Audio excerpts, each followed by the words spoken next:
Hello दोस्तों, मैं महेंद्र राजपूत आपके अपने यूट्यूब चैनल एजुकेशन बाय 8.9 में तहे दिल से स्वागत करता हूं। दोस्तों, जो आज का वीडियो रहने वाला है वो है हमारा उत्तर प्रदेश सरकार द्वारा जो भी आउटसोर्स वैकेंसी संविदा पर निकाली जाती है तो उसका एक बेहतरीन सा नोटिफिकेशन जारी हुआ है। आप सभी के लिए ये एक अपने ही ज़िले में जॉब पाने का एक सुनहरा मौका है, इसलिए इस वीडियो को बिल्कुल ध्यान से सुनेंगे, स्किप नहीं करेंगे, ताकि हम इस चीज़ को हम फॉर्म को कैसे फिलअप करना है, फॉर्म भरने से लेकर के नियुक्ति तक का पूरा प्रोसेस इसी वीडियो के माध्यम से हम आपको समझाएंगे। और यदि लास्ट में वीडियो की जानकारी अच्छी लगे तो वीडियो को लाइक, शेयर और सब्सक्राइब करके ज़रूर रखना और अपने दोस्तों के पास शेयर करके ज़रूर रखना। तो दोस्तों, ये आज हमारा वीडियो जो हमारा वैकेंसी आई हुई है ECCE एजुकेटर पद के लिए, ये हमारी उत्तर प्रदेश की आउटसोर्स वैकेंसी है। आउटसोर्स का मतलब होता है एक किसी थर्ड पार्टी के माध्यम से जो वैकेंसी फिलअप की जाती है। आज आप समझ रहे हैं कि उत्तर प्रदेश की जितनी भी वैकेंसी, जितने भी विभाग हैं, वो सभी आउटसोर्स के माध्यम से फिलअप करवाए जा रहे हैं। ये हमारी संस्थान कौन सी करवा रही है? बालाजी कंस्ट्रक्शन, ये हमारी एक कंपनी का नाम है। मतलब ये है कि जो हमारा विभाग बेसिक शिक्षा विभाग, इस विभाग ने इस कंपनी को अपना टेंडर दिया हुआ है कि आप इस ECCE एजुकेटर पद के लिए इनके फॉर्म फिलअप करवाएंगे और इनकी नियुक्ति भी करवाएंगे। तो ये होता है, ये एक कंपनी है, संस्थान बालाजी कंस्ट्रक्शन इंटरप्राइजेस, ये हमारी जो है कंपनी है। पद कौन सा है? तो आप समझ रहे हैं कि ECCE एजुकेटर पद के लिए है, यानी गाँव में छोटे बच्चों को पढ़ाने के लिए जो टीचर अवेलेबल किए जाते हैं तो उनके लिए ये वैकेंसी निकाली गई। ये विभाग कौन सा? बेसिक शिक्षा विभाग। आप देख पा रहे हैं कि शिक्षा विभाग की ओर से ये वैकेंसी आई हुई है। इसमें योग्यता क्या मांगी गई है? स्नातक मांगा गया है, लेकिन ये गृह विज्ञान में 50% होना चाहिए। यानी लड़कियां अधिक गृह विज्ञान लेती हैं तो ये लड़कियों के लिए बहुत ही बेनिफिट वाली जॉब हो सकती है। स्नातक तो आप समझ सकते हैं कि जिसके पास स्नातक है यानी BA है और उसमें 50% मार्क होना चाहिए। इसके अलावा भी समकक्ष है यदि कोई या किसी ने डिप्लोमा किया हुआ है तो वो भी इस फॉर्म के लिए अवेलेबल है। यानी डिप्लोमा रिलेटेड ट्रेड से होगा तो ये उस वैकेंसी के लिए अवेलेबल माना जाएगा। अपेक्षित वर्ग यानी पुरुष, महिला, खिलाड़ी, भूतपूर्व सैनिक, कोई भी इस फॉर्म को फिलअप कर सकता है। पुरुष हो, महिला हो, खिलाड़ी हो, कोई भी फॉर्म को फिलअप कर सकता है। रिक्ति की प्रकृति क्या है? Third party. अभी आपको बताया गया कि थर्ड पार्टी क्या होती है, तो ध्यान देना कि उत्तर प्रदेश सरकार में जो भी आउटसोर्स वैकेंसी निकलती है वो थर्ड पार्टी के माध्यम से भरी जाती है। ये थर्ड पार्टी क्या है? यानी हम और आप, यदि हम दो लोग हैं और इसमें कोई तीसरा व्यक्ति अवेलेबल होकर के, तीसरा व्यक्ति आए और वो इन दोनों के अलावा कोई तीसरा आ जाए, वो व्यक्ति अगर नियुक्ति करे तो इसको कहते हैं थर्ड व्यक्ति या थर्ड पार्टी। तो ये थर्ड पार्टी के माध्यम से भरी जाती है। ये आउटसोर्स वैकेंसी में होता क्या है? जैसे मान लिया कि ये हमारी पहले इसको समझ लेंगे। आयु क्या है? 21 से 40 वर्ष तक है। आयु 21 से लेकर 40 वर्ष तक। और SC, OBC, ST के लिए जो छूट होती है नियमानुसार वो छूट भी मिलेगी। अनुभव कुछ मांगा गया है का? तो कोई अनुभव की आवश्यकता नहीं है। अनुभव हो अन्यथा ना हो, हम इस फॉर्म को फिलअप कर सकते हैं। वेतन हालांकि 10,313 रुपये प्रति माह शुरुआती सैलरी है, क्योंकि ये संविदा जॉब है, शुरुआत में कम होती है। तो वेतन कितना? 10,313 रुपये प्रति माह।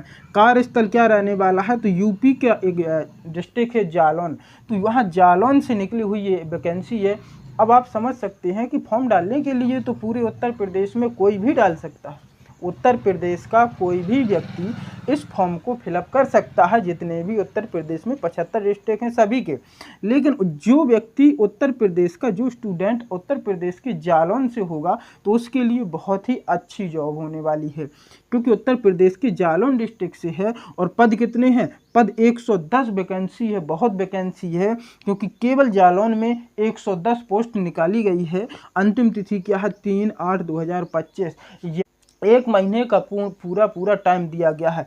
फॉर्म को भरने के लिए पूरा टाइम दिया गया है। तो फॉर्म को भरना कैसे है, ये सभी हमने डाउट यहाँ पर लिख दिए गए हैं जो नॉर्मली आपके मन में होते हैं कि ये हम फॉर्म को कैसे भरेंगे, पेपर होगा या नहीं, संविदा है या सरकारी, क्या काम करना होगा, इन सब के बारे में हम बारीकी से समझेंगे। यहाँ पर वीडियो को बिल्कुल स्किप नहीं करना है, अन्यथा हो सकता है कि आप फॉर्म को भरने में ही गलती कर दें तो आपका सिलेक्शन कैसे होगा।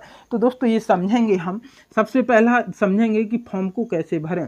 तो ध्यान देना कि यदि हमारे पास मोबाइल, कंप्यूटर, टैबलेट किसी में भी हमें गूगल क्रोम में जाकर के सर्च करना है उत्तर प्रदेश रोजगार संगम, तो यहाँ पर एक साइट खुलेगी। ये उत्तर प्रदेश सरकार की एक सरकारी सेवा योजन साइट होती है। तो सेवा योजन साइट में एक सरकारी खुलेगी, वहाँ पर जाकर के अपनी आईडी बना लेना है। अपने मोबाइल में बना सकते हैं, कंप्यूटर, टैबलेट किसी में भी बना सकते हैं, स्वयं बना सकते हैं। यदि हमको नहीं आ रहा तो किसी कैफ़े में जाकर के हम बनवा सकते हैं। तो फॉर्म को हमें यहाँ इस वाली साइड में जाकर के, इस लिंक में जाकर के अपनी आईडी बनाएंगे, और जब हम आईडी बन जाएंगी तो वहाँ से उसमें खुल जाएगा यूपी आउटसोर्सिंग जॉब। तो वहाँ पर जाकर के अपना फॉर्म ऑनलाइन कर देना है। जैसे ही हम इसमें अपनी आईडी बनाएंगे, सारी वैकेंसी शो होने लगेगी। अपनी योग्यता के अनुसार जो हमें वैकेंसी दिखाई दे रही हैं उसको हम फिलअप करेंगे। सीधा उसमें क्लिक करना होता है, फॉर्म अपने आप फिलअप हो जाता है, क्योंकि हम योग्यता तो अपनी आईडी में फिलअप करवा देते हैं। पेपर होगा या नहीं, तो दोस्तों एक बात बता दें कि इसमें पेपर नहीं होता है। जो भी आउटसोर्स वैकेंसी होती है उसमें पेपर नहीं होता, केवल इंटरव्यू होता है और डॉक्यूमेंट वेरिफिकेशन। डॉक्यूमेंट वेरिफिकेशन के बाद तुरंत इसमें इंटरव्यू ले लिया जाता है उसी दिन, और हमें नियुक्ति दे दी जाती है। संविदा हो या सरकारी, तो दोस्तों ये सभी बिल्कुल बेफिक्र रहें, क्योंकि ये सरकारी नौकरी नहीं, ये संविदा जॉब है।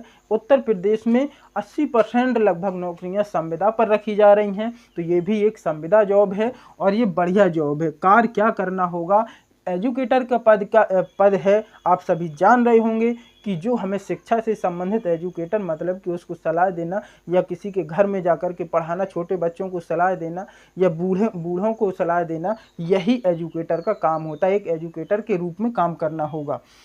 दूसरे राज्य वाले इस फॉर्म को भर सकते हैं कि तब बिल्कुल नहीं, अदर राज्य के इस फॉर्म को नहीं भर सकते हैं, क्योंकि ये उत्तर प्रदेश की सरकारी सेवा योजना साइट होती है। इसीलिए केवल उत्तर प्रदेश के अभ्यर्थी इस फॉर्म को भर सकते हैं। आयु इसमें बहुत सारी दे रखी है, 21 से 40 वर्ष, तो हम इसको बिल्कुल आसानी से फॉर्म को भर सकते हैं। फिर भी यदि आपको फॉर्म भरने में या किसी भी चीज़ के बारे में डाउट हो तो कमेंट करके ज़रूर पूछ लेना है। हम इस फॉर्म को यदि आपसे नहीं भी भर पा रहा है तो डिस्क्रिप्शन में इसकी लिंक दे देंगे, वहाँ से जाकर के आप सीधा भर सकते हैं। तो ये था आज का वीडियो।